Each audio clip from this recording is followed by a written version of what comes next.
Go. Again, I did this in the previous memo or the previous video, and we had 8 feet. Now let's see what we got.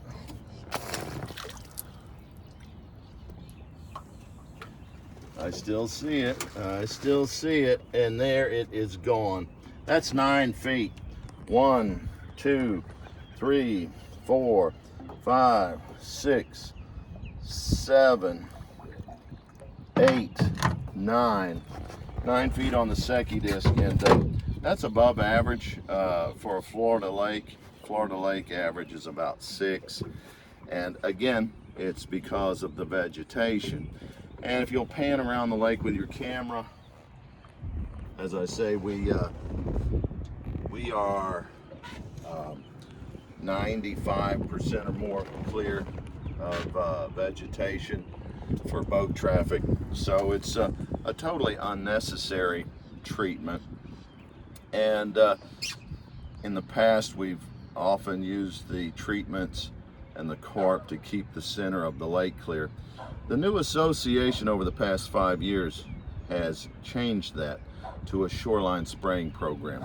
And it's totally contrary to our bylaws, which state the associations for the general ecology of the lake. There's just no way you can interpret that to mean shoreline spraying of private property individuals. So a lot of people are no longer part of the association. They know what's going on. There's just people that want to not just treat a few shorelines. I don't object to that.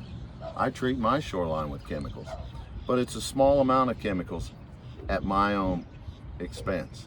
I do not have the association do it. When you have the association do it, everybody says, yeah, why not? Go ahead, it's free, you know? So that is something that's destructive. By having the shoreline sprayed for free by the association, you got people that are having their shoreline sprayed that would not normally do it, because normally they would pay out of their own pocket. And when they pay out of their own pocket, they do consider the ecology of our lake a little bit more. Next thing I want to show you is a property map. Okie dokie. And here are the people who have either signed a petition or they have emailed the association, or perhaps they're not even a member. Obviously, if you're not a member, you have no right to be spraying somebody's property that's not even a member. Mainly, of course, myself, that's my property. That was the Ralston property right there, and I purchased it from the Ralston, so that big L shape is now my property. There's the Capitano property. These are all people that have said no, obviously. Lakeshore Club Apartments has said no. The condominiums over there, they're not even a member. This huge piece of lakefront, lake bottom here is considered public property. Again, they're not a member, have no business spraying over there.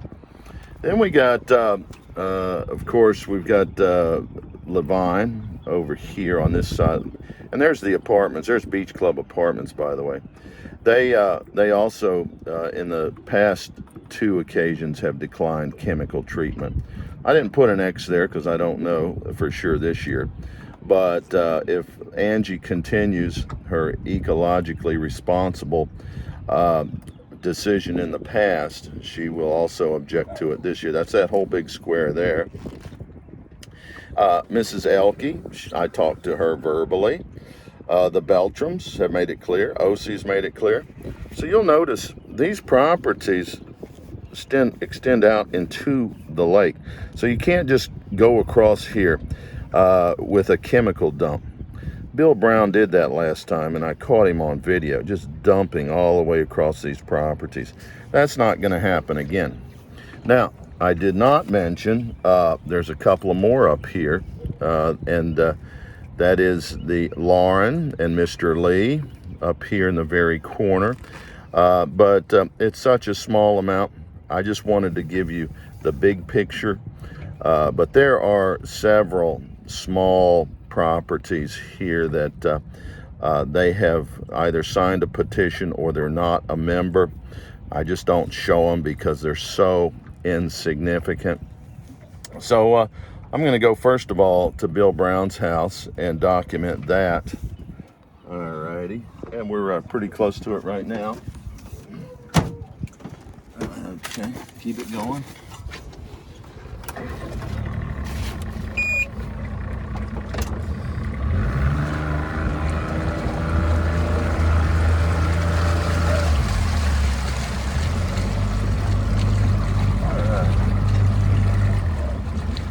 Get up there on this.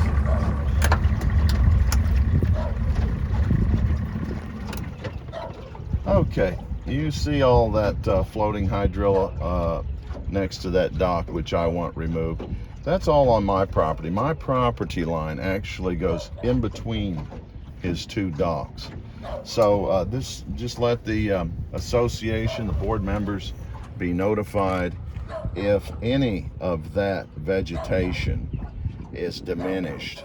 You will be reported, and it will be investigated. Just like the last time, by the way, they were reported, and they were investigated, and one citation was actually made for doing that. Now we'll go on to the next one.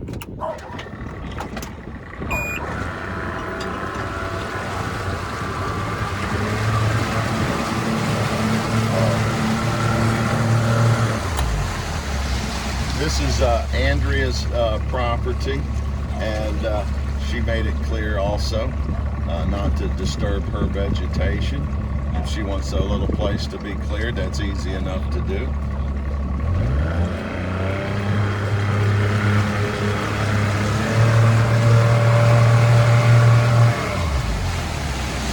This new resident here, Maltese, I think it's pronounced, he signed a petition to keep the vegetation off of his property.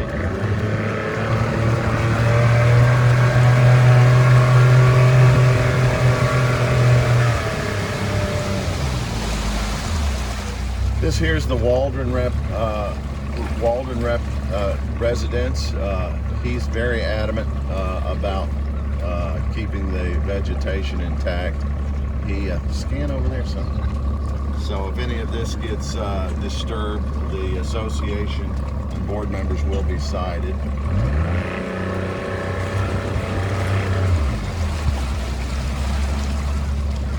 This is Mike Dominguez. He's going to try to get his spray. Well, all I can say is be very careful, because if you disturb the Waldrons or Campisi on the either side of Dominguez, okay, we're documenting it. Get a good documentation of that vegetation right there. That'll be reported, investigated, and citations will be issued.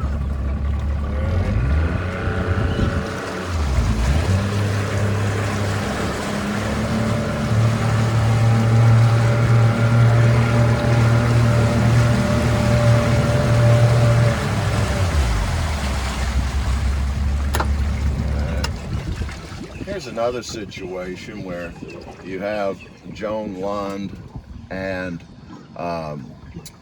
Charlie and Susie Allen.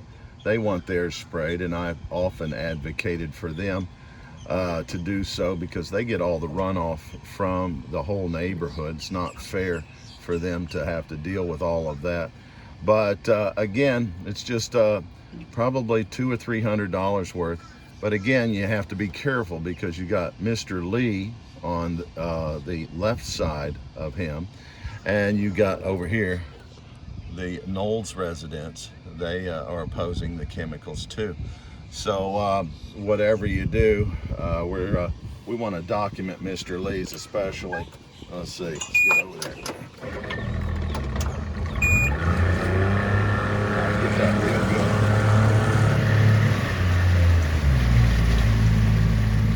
All right, let this serve as the record. to the board members. If any of that vegetation gets disturbed, it'll be reported, investigated, and you will be cited.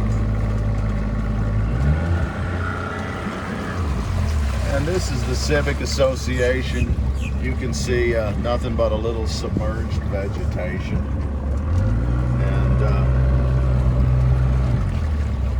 the property lines don't go more than, I don't know, 20 feet out from the water. So this property here is actually Lakeshore Club Apartments. They've made it clear not to disturb their vegetation. So document that real well.